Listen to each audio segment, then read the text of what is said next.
कर्म में आपको क्या करना है, पहले आप अपना पवित्रीकरण करें, उसमें बाएं हाथ में जल ले लें, दाएं हाथ से ढकें, और जिनको मंत्र आता है तो ठीक है, और नहीं आता तो आप भावना करें इन मंत्रों के द्वारा हमारा जो शरीर है वो पवित्र हो रहा है, तो शेष जल को अपने ऊपर अभिसिंचित कर लें।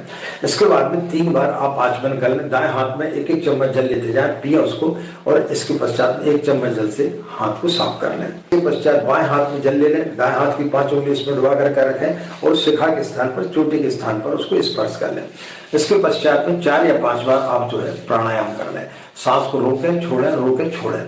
उसके पश्चात में न्यास की क्रिया कर लें, बाएं हाथ में जल लें, दाएं हाथ की 5 उंगली इसमें डुबा करके रखें, दाएं से बाएं को मुख को स्पर्श करें, नाक को स्पर्श करें, दोनों आंखों को स्पर्श करें, कानों को स्पर्श करें। उसके पश्चात दोनों बाहों को स्पर्श करें। इसके बाद दोनों जंघों को स्पर्श करके शेष जल को अपने ऊपर अभिसिंचित कर लेना चाहिए।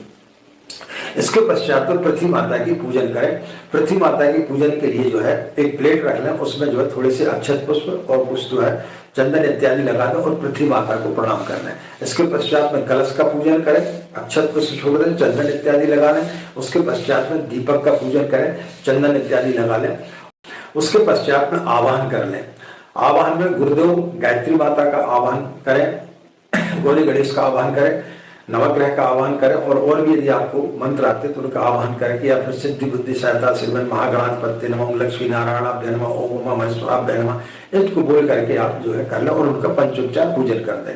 जो गुरुदेव माता जी के जो चित्र रखा होगा उसको गीले कपड़े से साफ करके उसमें चंदन इत्यादि प्रतिदिन आपको लगाना चाहिए। प्रतिदिन उसको साफ करें और उसमें चंदन इत्यादि लगा दें।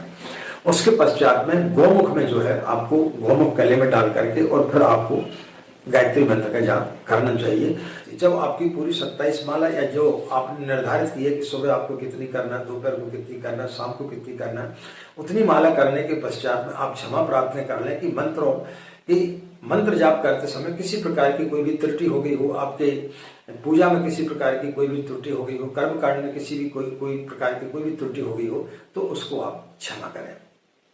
इसके पश्चात में जो है आप छोटी सी एक आरती कर लें, कपूर जला दें और एक दीपक में आरती कर लें और कुछ जो है प्रसाद रख दें।